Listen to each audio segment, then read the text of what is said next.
Mr. Speaker, in accordance with Section 16, Rule 6 of the Rules of Procedure in Impeachment Proceedings, I move to elect the following members of the House of Representatives as prosecutors in trial on the impeachment against Vice President Sara Z. Duterte. Representative Jervil Jinky Beatrix R. Luistro.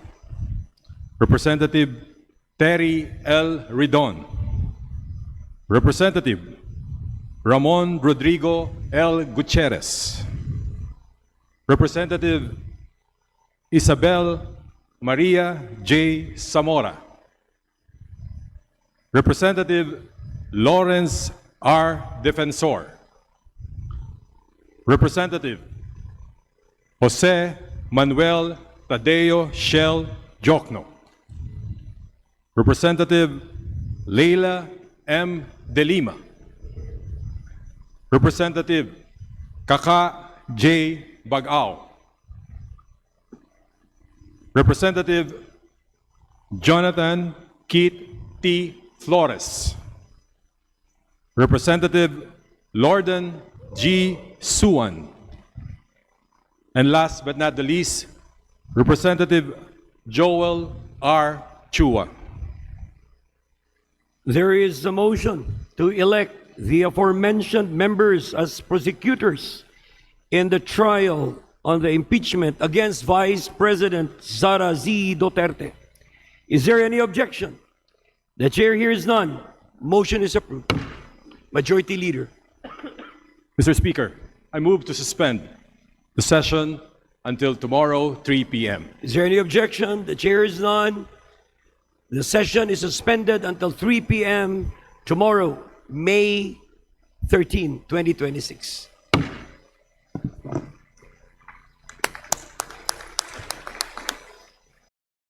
Confident po ako in my capacity as Justice Chair, napakahuhusay po ng taga-Justice Committee. They really have the correct, accurate appreciation of the case, including the evidence in support of the different articles of impeachment, which now are 4 only, no? Confidential fund, unexplained wealth, bribery, threat. That's how we consolidated the different grounds of impeachment, no? And to conclude my point, regardless of what will happen in the plenary vote, I can honestly say that I am very much thankful to all the justice members for the job well done. I commend them for their appreciation, the correct appreciation of the case which I observed since day one until we voted on the approval of the committee report. Perhaps some may not be observing, ang chairman po ng Justice Committee, I never voted in the so many concerns that we voted on in the Justice Committee, no? I was just observing how the justice members vote.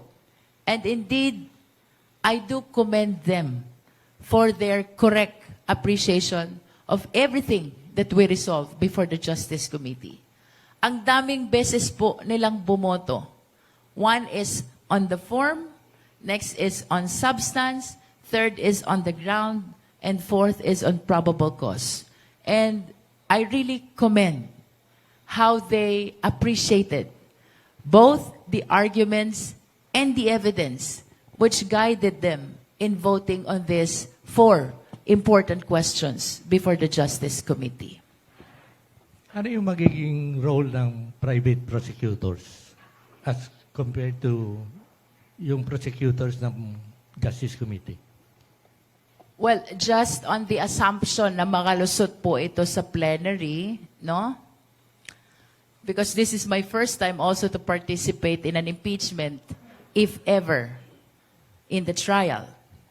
Ang nakikita ko po sa ordinary criminal case hearing, the private prosecutor must always be under the control and supervision of the public prosecutor, which means that the public prosecutors should always be the lead, and the private prosecutors can assist.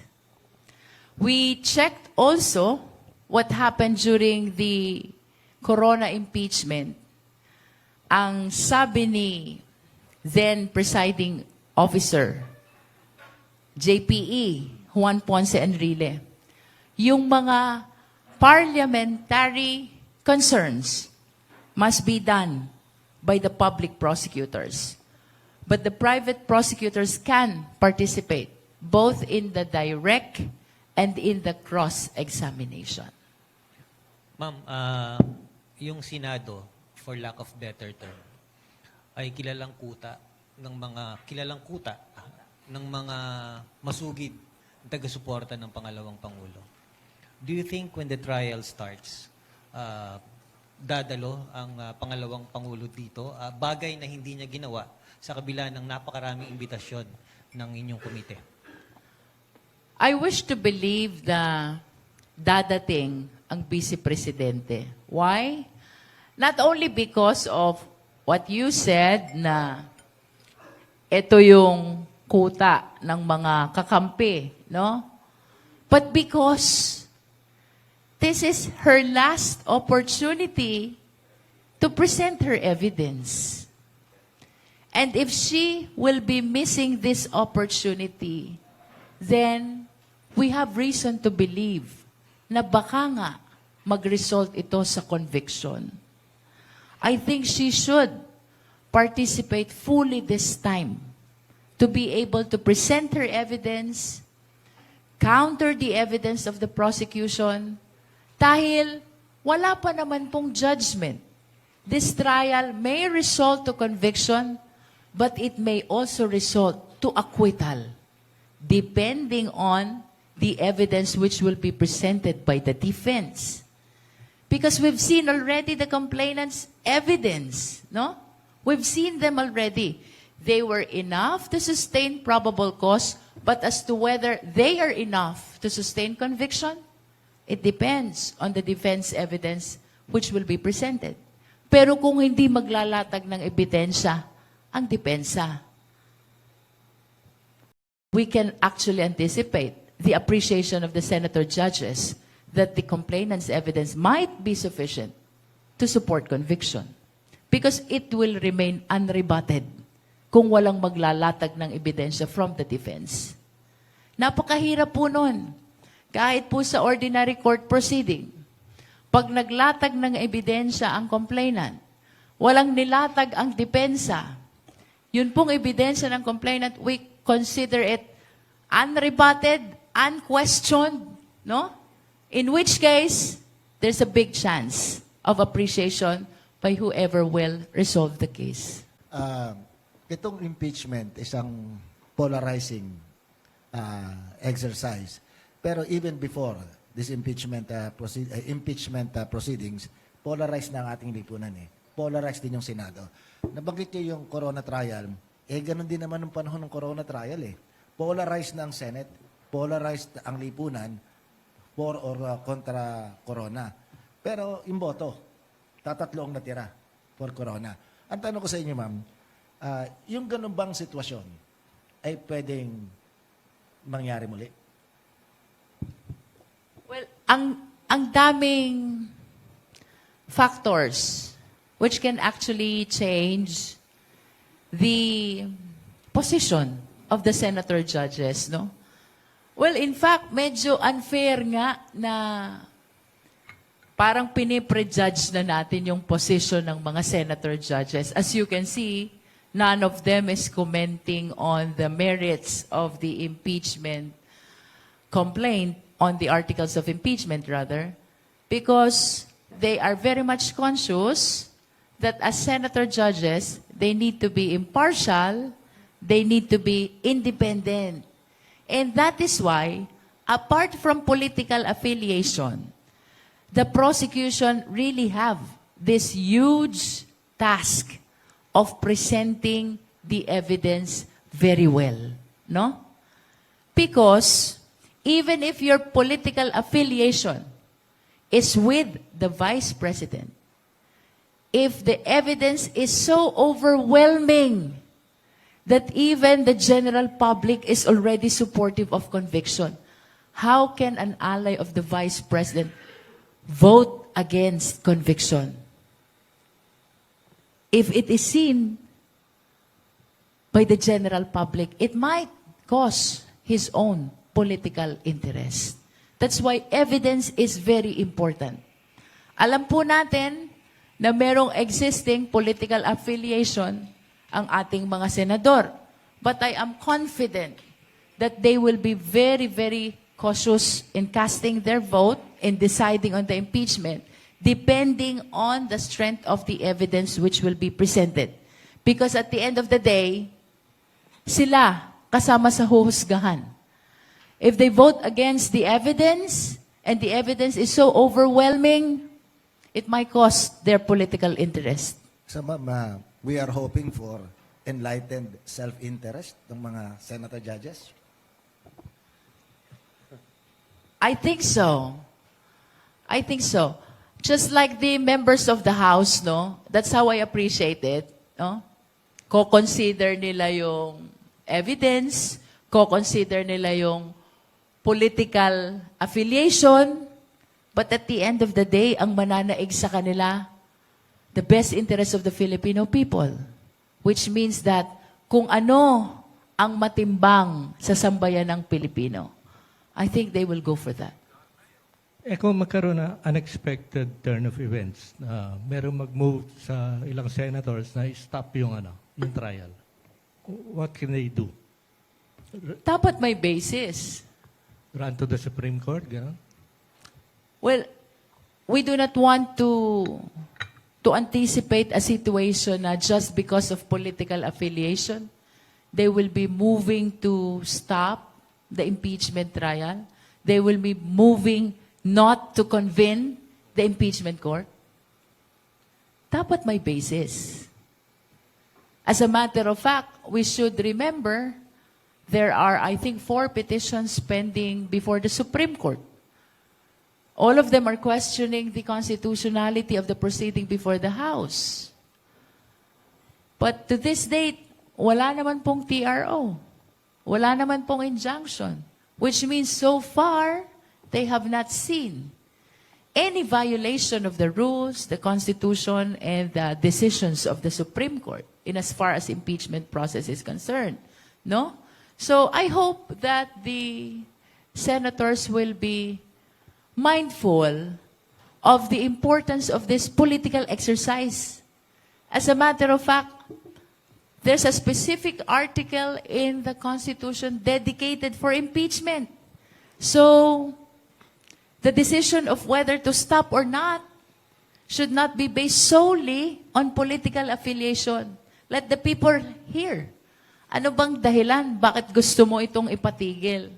May question ka ba ng unconstitutionality? Are you mindful that there are petitions already pending before the Supreme Court? In the absence of reason, sufficient basis for a motion to stop convening the impeachment court, baka, kagaya ng sinabi ko kanina, it might cost the political interest of the senator already. Because I think survey now about having the impeachment trial is very much in favor of proceeding to Senate for trial. Which means, ang gusto ng Pilipinong nakararami ay magkaroon ng tamang paglilitis dito sa impeachment na ito. May chance bang mangyari yung sinabi ng isang senador? Robin Padilla, sabi niya, tungkulin daw nila sa minorya na umopose. Kaya nga daw opposition eh. Exactly yun ang kanyang words na ginamit. Pwede bang mangyari yun na magbotohan yung senador? Ayaw namin ng impeachment. Mas marami kaming umaayaw. Pwede bang mangyari yun? So we respect Senator Robin Padilla, no? But in the absence of reason, of basis, why the impeachment court should not be convened, I think it will be very difficult to understand why they will move not to convene. Dapat ilatag muna nila Ano bang dahilan? Eh, kung ang Supreme Court nga, to this date, they're not issuing TRO, they're not issuing an injunction, he should give us opportunity to hear first. Ano bang dahilan nyo why you are against convening the impeachment court? Because his reason, na just because they are opposition, they will be going against convening the impeachment court or going against the impeachment. That's very difficult to understand. This is a political exercise. What is at stake is the best interest of the sovereign Filipino people. Medyo hindi ko narinig yung isang word na binanggit nyo. Ano binanggit nyo? We expect o we respect? Yung paliwanag ni Robin. I respect Senator Robin, but his statement is quite difficult to understand in the absence of reason or basis why we should not proceed to convening the impeachment court. Last week, sabi nung isang lawyer na resource person natin, he does not expect Sara Duterte to appear before the Senate. What do you think? Yeah. Ako, I do not want to preempt whether she will appear or not. But if I were in her shoes, I will appear because this is my last opportunity to present my case. If I miss this opportunity, then I should anticipate the possibility of losing this case. Or in other words, receiving a judgment of conviction. Sino ba harap sa na lawyers ni Sara? I anticipate that the legal team she introduced before will be the same legal team who will be appearing this time. I think that's Fortuna Narvasa, along with Attorney Poa. That's what I see during their press conferences. Ma'am, for my last question.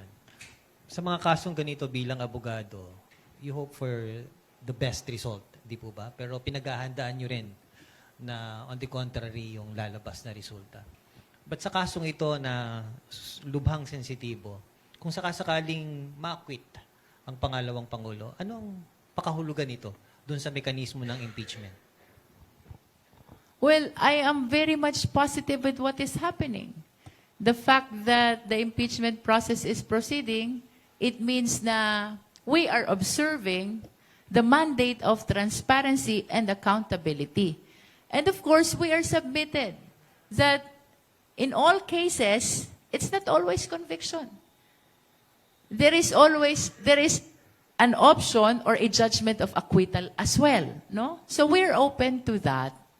After the judgment of the impeachment court, whether it is conviction or acquittal, we will simply move forward as members of the House to continuing our duty in the Congress and serving our constituents in our respective district. No? Again, ang appreciation po namin dito, duty eh. This is not a choice. Kasi kung kami ho ang tatanungin, ay baka ho, mas maiging kami nandun sa aming mga distrito at pinaglilingkuran ng aming constituents. But of course, this is a constitutional duty and we understand that. There is no option not to proceed. The only option is to proceed because that is the mandate of the Constitution, which represents the voice of the sovereign Filipino people. Wala hong option to decline eh. The only option is to continue for as long as the evidence is there. Ngayon, on the assumption po na i-approve ng plenaryo ang committee report, pagdating po namin sa trial, our mandate is to prosecute. Present the evidence of the House of Representatives. Now, if upon presentation of the defense's evidence, lalabas na mas malakas yung ebidensya nila, and on the assumption lang po, ang maging desisyon ng impeachment court is acquittal, we will accept that and move forward. What is important, we were able to deliver the accountability mechanism which is very much protected in our democratic system of government. Tayo po'y nasa ilalim ng demokrasya at pananagutan po natin sa taong bayan na magpaliwanag kung mayroong aligasyon ng katiwalian. Hindi po pwede nawalaan na lang. That's what accountability mechanism is all about. Kapag may aligasyon ng katiwalian, dapat ang taong gobyerno nagpapaliwanag, humaharap sa taong bayan. Ang mahalaga po sa amin, sa Justice Committee, is to be able to push through this accountability mechanism. Yun pong desisyon ng impeachment court, so long as it will be anchored on the evidence, we are prepared to accept whether the same is conviction or acquittal, so long as it is very much supported by evidence.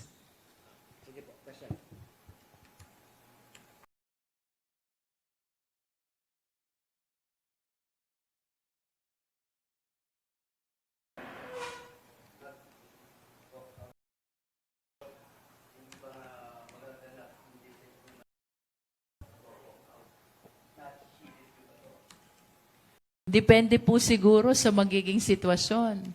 So long as the proceeding is relevant to the impeachment process, so long as everybody is following the rules, so long as there is basis for every decision of the impeachment court, I do not see that the public prosecutors will be doing the same thing.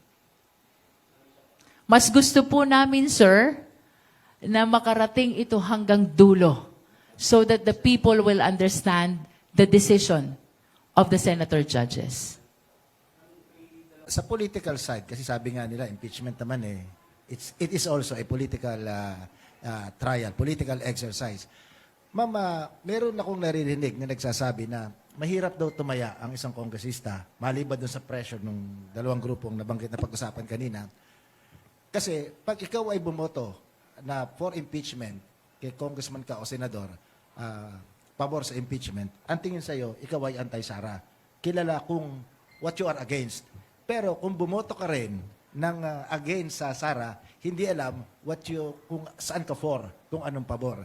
Hindi maliwanag kung ikaw ay pabor kay BBM o pabor kay ano. Kasi walang maliwanag kung sino yung alternative. Kaya ang seemingly, politically, ang mas may solidong foundation na tinatayuan ay si Sara. Ma'am, anong masasabi niyo sa ganitong political quibblings?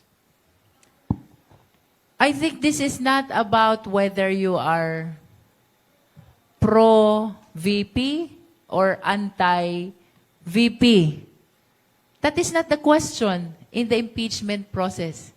The question is whether or not the Vice President still possesses the fitness to continue serving as Vice President and whether she's still qualified to seek for other public positions. That is the question. The fitness of the impeachable official to continue serving and to continue to possess the qualification to seek other public position. This is not about whether or not we are pro-VP or pro-administration or pro-whoever are as well seeking to run for president, no? Ang question po dito, maliwanag. The fitness of the Vice President to continue serving as such and the qualifications she possesses to be able to run to other public offices.